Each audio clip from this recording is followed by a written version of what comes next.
السلام علیکم ورحمۃ اللہ تعالی وبرکاتہ۔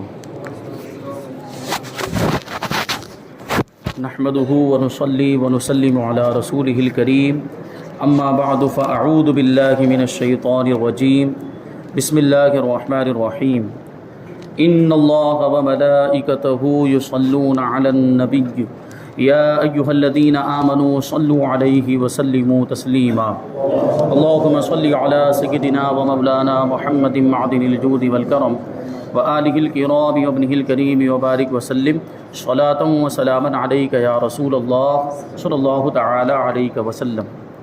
سورہ فاتحہ کی تفسیر جاری ہے۔ اس سے پہلے سورہ فاتحہ کا تعارف اور سورہ فاتحہ کے تعلق سے کچھ ضروری مسائل بیان کیے گئے تھے۔ اب یہاں سے بسم اللہ الرحمن الرحیم کی تفسیر بیان کرتے ہیں۔ بسم اللہ الرحمن الرحیم، اللہ کے نام سے شروع جو نہایت مہربان رحمت والا ہے۔ بسم اللہ یعنی اللہ کے نام سے شروع۔ علامہ احمد ساوی یہ بہت بڑے مفسر اور بہت ہی اللہ کے نیک بندے برگزیدہ بندے گزرے ہیں۔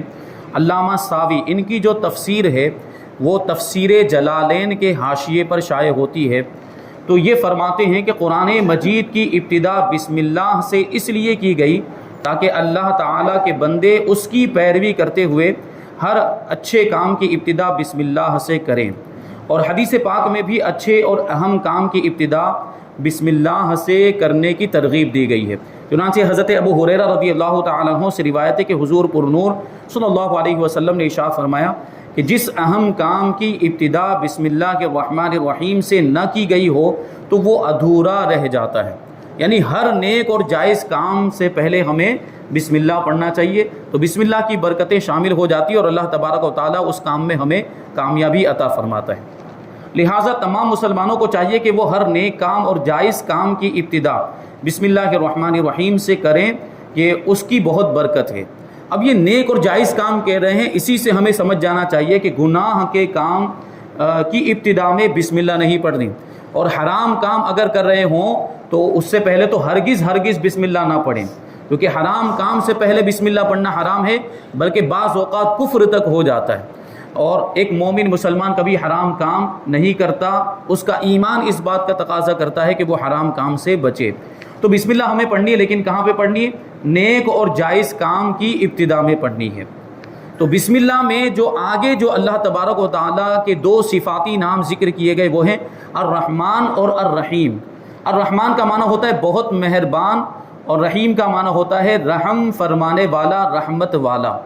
امام فخر الدین رازی رحمۃ اللہ تعالی علیہ فرماتے ہیں اللہ تعالیٰ نے اپنی ذات کو رحمان اور رحیم فرمایا تو یہ اس کی شان سے بعید ہے کہ وہ رحم نہ فرمائے، یعنی جب اللہ تبارک و تعالیٰ کی صفت ہی رحمان اور رحیم ہے، یعنی مطلب یہی ہے کہ اللہ تبارک و تعالیٰ اپنے بندوں پر مہربانی بھی فرماتا ہے اور اپنے بندوں پر رحم بھی فرماتا ہے۔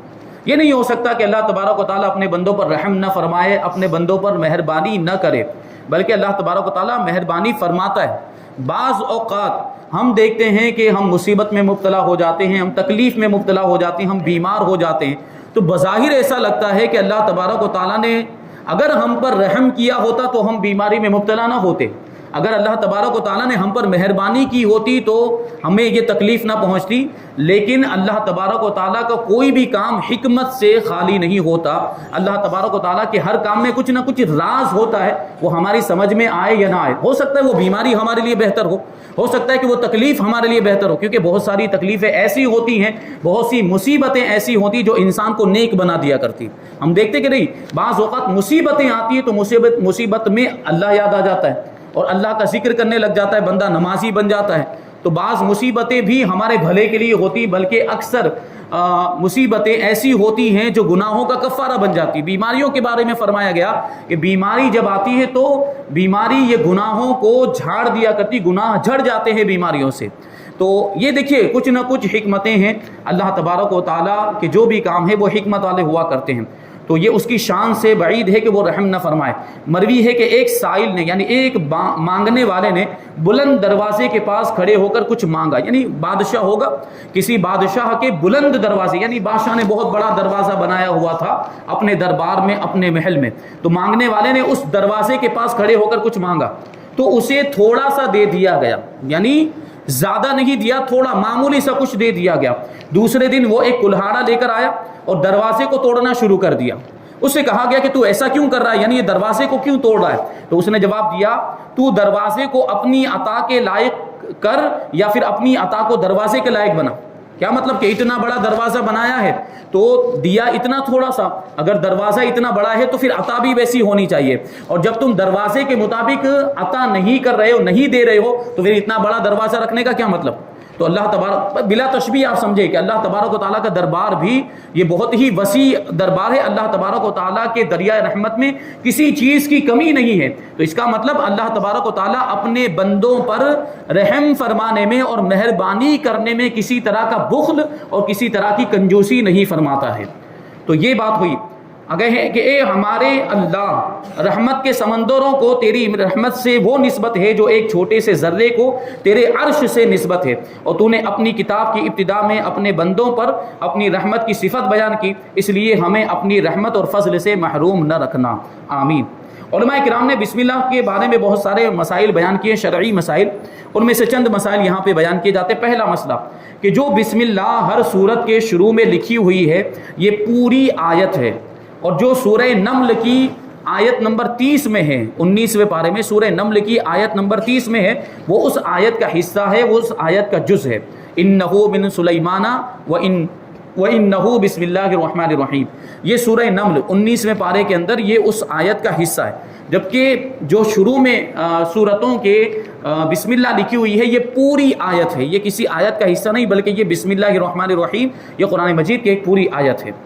دوسرا مسئلہ، بسم اللہ ہر سورت کے شروع کی آیت نہیں ہے بلکہ پورے قرآن کی ایک آیت ہے، جسے ہر سورت کے شروع میں لکھ دیا گیا تاکہ دو سورتوں کے درمیان فاصلہ ہو جائے، دو سورتوں کے درمیان امتیاز ہو جائے کہ ایک سورت ختم ہو چکی اور دوسری سورت یہاں سے شروع ہو رہی ہے، یہ فرق کرنے کے لیے دو سورتوں کے درمیان بسم اللہ کو لکھ دیا گیا ہے، ورنہ یہ پورے قرآن کی ایک آیت ہے، ہر سورت کی آیت نہیں ہے۔ اسی وجہ سے اگر کوئی بسم اللہ پڑھے بغیر بھی اگر سورت پڑھتا ہے تو وہ سورت مکمل مانی جائے گی، یعنی سورت ادھوری نہیں مانی جائے گی، لیکن یہ بس امتیاز کرنے کے لیے، دو سورتوں کے درمیان فرق کرنے کے لیے، فاصلہ کرنے کے لیے بسم اللہ کو لکھ لیا گیا۔ اسی لیے سورت کے اوپر امتیازی شان میں بسم اللہ لکھی جاتی ہے، بڑے حروف میں، جلی حروف میں بسم اللہ لکھی جاتی ہیں، آیت کی طرح ملا کر نہیں لکھتے، یعنی وہ سورت کی دوسری جو آیتیں ہیں اس کی طرح بسم اللہ کو سورت کے ساتھ ملا کے نہیں لکھتے بلکہ الگ لکھتے تاکہ وہ خود بھی الگ اس کی شان ظاہر ہو۔ اور امام جہری نمازوں میں بسم اللہ آواز سے نہیں پڑھتا۔ ہم دیکھتے ہیں کہ اگر ایک سورت ختم ہو رہی ہو دوسری سورت شروع ہو رہی ہو، عام نمازوں میں بھی یہ ہو سکتا ہے، عام طور پر ہوتا نہیں ہے ایسا، سورت بیچ میں نہیں آتی، لیکن ہم دیکھتے ہیں کبھی کبھی تراویح کی نماز میں ایسا ہوتا ہے کہ ایک سورت ختم ہو رہی ہوتی ہے دوسری سورت شروع ہو رہی ہوتی ہے، تو امام جب پڑھتا ہے تو وہ آہستہ بسم اللہ پڑھتا ہے، بلند آواز سے بسم اللہ نہیں پڑھتا۔ کیوں؟ کیونکہ یہ قرآن کی آیت تو ہے لیکن اس سورت کی آیت نہیں ہے، تو اس سورت کے ساتھ اس کو بلند آواز سے پڑھنے کی ضرورت نہیں ہے، اور چونکہ یہ قرآن کی آیت ہے اس وجہ سے جب قرآن مجید ختم کیا جاتا ہے تو اس کو ایک مرتبہ بلند آواز سے پڑھا جاتا ہے۔ وہی تراویح کے اندر ہم ملاحظہ کرتے ہیں کہ عام طور پر جب آخری دن ہوتا ہے سورہ اخلاص کے ساتھ اس کو ایک مرتبہ سورہ فاتحہ کو بلند آواز سے بسم اللہ کو بلند آواز سے پڑھا جاتا ہے، سورہ اخلاص کے ساتھ عام طور پر پڑھا جاتا ہے، ورنہ کہیں اور دوسری جگہ بھی اگر ہم پڑھیں تو یہ جو بسم اللہ کے آیت ہونے کا جو معاملہ ہے وہ اس کا جو حق ہے وہ ادا ہو جائے گا۔ تو امام جہری نمازوں میں اس کو بلند آواز سے نہیں پڑھتا۔ نیز حضرت جبرائیل علیہ السلام جو پہلی وحی لے کر آئے تھے اس میں بھی بسم اللہ نہیں تھی۔ آپ نے حدیث پاک سنی ہوگی، بخاری شریف کی حدیث، حضور پاک صلی اللہ علیہ وسلم غار حرا میں تھے، حضرت جبرائیل علیہ السلام تشریف لائے اور کیا کہا تھا؟ اقرا، پڑھو، یعنی ڈائریکٹ اقرا کہا، بسم اللہ نہیں کہا تھا، اقرا پڑھو۔ تو یہ وحی جو آئی وہ ڈائریکٹ اس کی ابتدا ہو گئی بغیر بسم اللہ کے، تو اس میں بسم اللہ نہیں تھا۔ تیسرا مسئلہ بیان کرتے ہیں کہ تراویح پڑھانے والے کو چاہیے کہ وہ کسی ایک سورت کے شروع میں بسم اللہ بلند آواز سے پڑھے تاکہ ایک آیت رہ نہ جائے۔ چوتھا مسئلہ، تلاوت شروع کرنے سے پہلے اعوذ باللہ من الشیطان الرجیم پڑھنا سنت ہے، لیکن اگر شاگرد استاد سے قرآن مجید پڑھ رہا ہو تو اس کے لیے سنت نہیں ہے، یعنی وہ ڈائریکٹ بھی پڑھ سکتا ہے، یعنی استاد جو پڑھا رہا ہے وہ پڑھے۔ اب یہ ہو سکتا ہے نا کہ استاد پڑھا رہا ہے الف لام میم اور شاگرد ابھی اعوذ باللہ پڑھنے لگ گیا کہ نہیں پہلے اعوذ پڑھنا چاہیے، نہیں، استاذ پڑھا رہا ہے وہ پڑھنا چاہیے، وہاں اس کے لیے اعوذ پڑھنا یہ سنت نہیں ہے۔ پانچواں مسئلہ، سورت کی ابتدا میں بسم اللہ پڑھنا سنت ہے ورنہ مستحب ہے۔ کیا مطلب ہوا کہ جہاں سے سورت شروع ہو رہی ہے اور وہیں سے ہم قرات بھی شروع کر رہے ہیں تو اعوذ باللہ بھی پڑھنا ہے اور بسم اللہ الرحمن الرحیم بھی ہم کو پڑھنا ہے۔ لیکن اگر ہم کہیں درمیان سے شروع کر رہے ہیں، وہاں سے سورت شروع نہیں ہو رہی ہے، تو وہاں بسم اللہ پڑھنا مستحب ہے، یعنی اگر نہیں بھی پڑھیں گے تب بھی کوئی حرج نہیں ہے، صرف اعوذ پڑھ کے بھی ہم جو ہے کہ قرات کو شروع کر سکتے ہیں۔ چھٹا مسئلہ، اگر سورہ توبہ سے تلاوت شروع کی جائے، جو 10ویں پارے کے اندر سورہ توبہ ہے وہ وہاں سے اگر تلاوت شروع کی جائے تو اعوذ باللہ اور بسم اللہ دونوں کو پڑھا جائے، یعنی وہیں سے پڑھنا شروع کر رہے ہیں، قرآن مجید کھولا اور وہیں سے پڑھنا شروع کر رہے ہیں، تو ایسی صورت میں اعوذ باللہ بھی پڑھی جائے گی اور بسم اللہ بھی پڑھی جائے گی۔ اور اگر تلاوت کے دوران سورہ توبہ آ جائے تو پھر بسم اللہ پڑھنے کی حاجت نہیں، یعنی پھر بسم اللہ نہیں پڑھیں گے۔ یہاں سے سورہ فاتحہ کی پہلی آیت اللہ تبارک و تعالیٰ ارشاد فرماتا ہے الحمدللہ رب العالمین، سب تعریفیں اللہ کے لیے ہے جو تمام جہانوں کا پالنے والا ہے۔ الحمدللہ یعنی سب تعریفیں، تمام خوبیاں اللہ تبارک و تعالیٰ کے لیے ہے، یعنی ہر طرح کی حمد اور تعریف کا مستحق اور حقدار اللہ تبارک و تعالیٰ ہے، کیونکہ اللہ تعالیٰ کمال کی تمام صفات کا جامع ہے، یعنی اللہ تبارک و تعالیٰ کی ذات میں ساری خوبیاں جمع ہو گئی اور سارے کمالات جمع ہو گئے ہیں۔ اللہ تبارک و تعالیٰ کی ذات میں کسی طرح کی کوئی بھی کمی نہیں ہے، کیونکہ وہ معبود ہے، وہ خدا ہے، اور خدا کے اندر کوئی عیب نہیں ہوتا، کسی طرح کی کوئی کمی نہیں ہوتی۔ اللہ تبارک و تعالیٰ ساری خوبیوں کا جامع، اور تعریف کس چیز پر کی جاتی ہے؟ خوبی پر تعریف کی جاتی ہے، کمال پر تعریف کی جاتی ہے۔ تو اللہ تبارک و تعالیٰ کے اندر تو سارے کمالات پائے جاتے ہیں، اللہ تبارک و تعالیٰ کی ذات میں ساری خوبیاں پائی جاتی ہیں، اس لیے فرماتے ہیں کہ تمام تعریفیں اللہ تبارک و تعالیٰ کے لیے ہے۔ حمد کا معنی ہے کسی کی اختیاری خوبیوں کی بنا پر اس کی تعریف کرنا، یعنی کوئی اپنے اختیار سے کوئی اچھا کام کر رہا ہے، کوئی کمال والی بات کر رہا ہے تو اس پر تعریف کی جائے، اس کو حمد کہا جاتا ہے۔ اور شکر کی تعریف یہ ہے کہ کسی کے احسان کے مقابلے میں، کسی نے ہم پر احسان کر دیا، کسی نے ہمارے ساتھ بھلائی کر دی، تو اس کے بدلے میں زبان، دل یا اعضاء سے، یعنی جسم کے جو پارٹس ہوتے ہیں، اعضاء کہا جاتا ہے ان کو، ان سے اس کی تعظیم کرنا۔ اور ہم چونکہ اللہ تعالیٰ کی حمد عام طور پر اس کے احسانات کے پیش نظر ہی کرتے ہیں، اس لیے ہماری یہ حمد شکر بھی ہوتی ہے، یعنی شکر کا مطلب یہ ہوتا ہے کہ زبان سے، دل سے یا اعضاء سے تعظیم کی جائے، اور حمد کا مطلب یہ ہوتا ہے کہ زبان سے تعریف کی جائے۔ تو ہم دونوں طریقوں سے کرتے ہیں۔ اللہ تبارک و تعالیٰ نے ہم پر جو احسانات کیے، اللہ تبارک و تعالیٰ نے جو ہم کو نعمتیں عطا کی ہیں، زندگی کے ہر موڑ پر اللہ تبارک و تعالیٰ نے ہم پر مہربانی کی اور رحم فرمایا، کتنی نعمتیں ہیں، ہم نعمتوں کو شمار نہیں کر سکتے تو اس کا شکریہ کیسے ادا کر سکتے؟ وَإِن تَعُدُّوا نِعْمَةَ اللَّهِ لَا تُحْصُوهَا، کہ اگر تم اللہ کی نعمتوں کو شمار کرنا چاہو تو شمار نہیں کر سکتے، اتنی ساری نعمتیں۔ تو ہم اللہ کی جو حمد کرتے ہیں وہ اس کے شکریہ کے طور پر کرتے ہیں۔ جیسے ہوتا ہے نا کھانا کھا لیا تو کھانا کھانے کے بعد ہم کیا پڑھتے ہیں؟ الحمدللہ، تمام تعریف اللہ کے لیے۔ کیوں؟ کیونکہ اللہ تعالیٰ نے ہمیں کھلایا، اللہ تعالیٰ نے ہمیں پلایا، تو ہم اس کا شکر ادا کریں۔ جبکہ الحمد کا معنی کیا ہو رہا ہے؟ تمام تعریفیں اللہ کے لیے، یہ اس کا معنی ہو رہا ہے، لیکن اس کے ضمن میں اللہ تعالیٰ کا شکر بھی ادا ہو رہا ہے، یہ اللہ تعالیٰ کا شکریہ بھی ہو گیا۔ احادیث میں اللہ تعالیٰ کی حمد و ثنا کرنے کے بہت سے فضائل بیان کیے گئے، ان میں سے 3 فضیلتیں یہاں پہ بیان کی جاتی ہیں۔ پہلی، حضرت انس ابن مالک رضی اللہ تعالیٰ عنہ سے روایت ہے کہ نبی کریم صلی اللہ علیہ وسلم نے ارشاد فرمایا، اللہ تعالیٰ بندے کی اس بات سے خوش ہوتا ہے کہ وہ کچھ کھائے تو اللہ تعالیٰ کی حمد کرے، اور کچھ پیے تو اللہ تعالیٰ کی حمد کرے۔ اسی لیے تو جب ہم کوئی چیز کھاتے ہیں تو بسم اللہ پڑھتے ہیں، کوئی چیز پیتے ہیں تو بسم اللہ پڑھتے ہیں، اور جب کھانے سے فارغ ہو جاتے ہیں تو الحمدللہ پڑھتے ہیں، یعنی وہ دعا مکمل والی جو ہے اس میں الحمدللہ آتا ہے۔ اسی طریقے سے پانی پیتے ہیں، پانی سے فارغ ہونے کے بعد ہم کیا کہتے ہیں؟ الحمدللہ۔ تو یہ اللہ کی نعمتیں ہمیں ملی ہیں تو ہمیں اللہ کا شکر ادا کرنا چاہیے۔ اللہ تبارک و تعالیٰ نے ہمیں کھلایا پلایا تو اس پر ہمیں اللہ کی حمد کرنی چاہیے، کیونکہ اسی دنیا میں بہت سے وہ لوگ ہیں جن کو 2 وقت کا کھانا بھی میسر نہیں ہوتا اور پانی بھی بعض اوقات میسر نہیں ہوتا۔ جیسے ابھی سری لنکا کے اندر جو معاملات ہو رہے ہیں آپ دیکھ رہے ہیں، وہاں پانی کتنا مہنگا ہو گیا ہے، یہ کرائسس جو بھی ہوا ہے وہاں پر قحط سالی کا معاملہ، اللہ تبارک و تعالیٰ کا شکر ادا کرنا چاہیے، اس کا احسان ہے کہ ہم جو ہے نعمتوں میں ہیں، اللہ تبارک و تعالیٰ نے ساری نعمتیں ہمیں عطا فرمائی، اور ہمارا جو رمضان المبارک کا مہینہ یہ بڑی آسانی کے ساتھ گزر رہا ہے، اور اللہ تبارک و تعالیٰ نے دوبارہ ہمیں رمضان کی رونقیں اور بہاریں عطا فرمائی ہے، اس پر ہمیں اللہ کا شکر ادا کرنا چاہیے۔ تو دیکھیں دنیا میں بہت سے لوگ ہیں جن کو کھانا پینا میسر نہیں، ہمیں اللہ کی حمد کرتے رہنا چاہیے۔ دوسری حدیث حضرت جابر ابن عبداللہ رضی اللہ تعالیٰ عنہ سے روایت ہے کہ حضور پنو صلی اللہ علیہ وسلم نے ارشاد فرمایا سب سے افضل ذکر لا الہ الا اللہ ہے اور سب سے افضل دعا الحمدللہ ہے۔ تیسری حدیث حضرت انس ابن مالک رضی اللہ تعالیٰ عنہ سے روایت ہے کہ حضور اقدس صلی اللہ علیہ وسلم نے ارشاد فرمایا جب اللہ تعالیٰ اپنے بندے پر کوئی نعمت نازل فرماتا ہے اور وہ بندہ نعمت ملنے پر الحمدللہ کہتا ہے تو یہ حمد اللہ تعالیٰ کے نزدیک اس دی گئی نعمت سے زیادہ افضل ہے۔ شکریہ ادا کرنا چاہیے۔ آگے بیان کرتے ہیں کہ خطبے میں حمد واجب ہے، خطبہ کوئی بھی ہو، چاہے پھر وہ خطبہ نکاح کا ہو، چاہے وہ خطبہ جمعہ کا ہو یا عیدین کا ہو، اس میں اللہ کی حمد کرنا یہ واجب ہے۔ اسی وجہ سے تو خطبہ کہاں سے شروع ہوتا ہے؟ الحمدللہ، یہیں سے خطبہ شروع ہوتا ہے، اللہ کی حمد سے۔ تو خطبے میں حمد واجب ہے، اور کھانے کے بعد مستحب ہے، چھینک آنے کے بعد سنت ہے، حرام کام کے بعد حرام ہے، اور بعض صورتوں میں کفر بھی ہے الحمدللہ بولنا۔ اللہ کے لیے جو یہ فرمائے کہ الحمدللہ یعنی تمام تعریفیں اللہ کے لیے ہے۔ اللہ یہ جو لفظ اللہ ہے، کلمہ جلالت اسے کہا جاتا ہے، اس میں جلالت بھی اس کو کہا جاتا ہے۔ یہ اس ذات اعلیٰ کا عظمت والا نام ہے جو تمام کمال والی صفتوں کا جامع ہے۔ میں نے ابھی بتایا کہ اللہ تبارک و تعالیٰ کے اندر ساری خوبیاں پائی جاتی ہیں، اس کی ذات میں سارے کمالات پائے جاتے ہیں، اور بعض مفسرین نے اس لفظ کے معنی بھی بیان کیے ہیں۔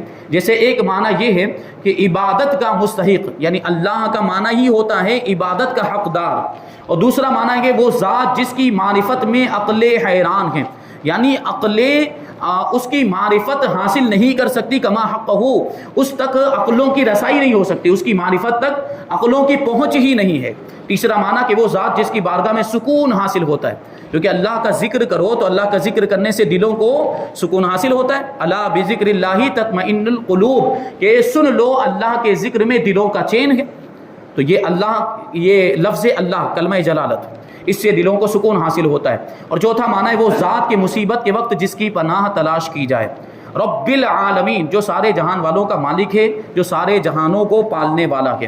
لفظ رب کے کئی معنی ہیں، ایک تو ہے پالنے والا، اور ایک ہے سید جس کا معنی ہوتا ہے آقا، ایک ہے مالک، ایک ہے معبود یعنی جس کی عبادت کی جائے، اور ایک معنی ہے ثابت، اور ایک معنی ہے مصلح یعنی سدھارنے والا، حالتوں کی اصلاح، بگڑی ہوئی حالت کی اصلاح کرنے والا، بگڑی حالت کو بنانے والا، اور بتدریج مرتبہ کمال تک پہنچانے والا۔ اللہ تبارک و تعالیٰ کی ذات اور اللہ تبارک و تعالیٰ کی یہ صفت ہے کہ جو کچھ بھی کمال بندوں کو ملتا ہے وہ اللہ تبارک و تعالیٰ ہی عطا فرماتا ہے۔ اور پھر اللہ تبارک و تعالیٰ کی شان یہ ہے کہ پہلے انسان چھوٹا ہوتا ہے، پھر دھیرے دھیرے وہ بڑا ہوتا جاتا ہے، کمال کو پہنچتا جاتا ہے، ترقی کرتا جاتا ہے۔ یہ اللہ تعالیٰ کی شان ہے، بتدریج کمال کو بتدریج کا معنی ہوتا ہے درجہ بدرجہ، ایک کے بعد ایک، وقتاً فوقتاً کمال تک پہنچانے والا، ترقی دینے والا۔ اور اللہ تعالیٰ کے علاوہ ہر موجود چیز کو عالم کہتے ہیں۔ جو یہاں پہ رب العالمین میں جو عالمین کا لفظ آیا ہے، سب سے پہلے اس کو سمجھے کہ یہ عالمین عالم کی جمع ہے۔ جمع کا مطلب کیا ہوتا ہے؟ بہو وچن۔ عالم یہ ایک وچن ہے اور عالمین یہ بہو وچن ہے۔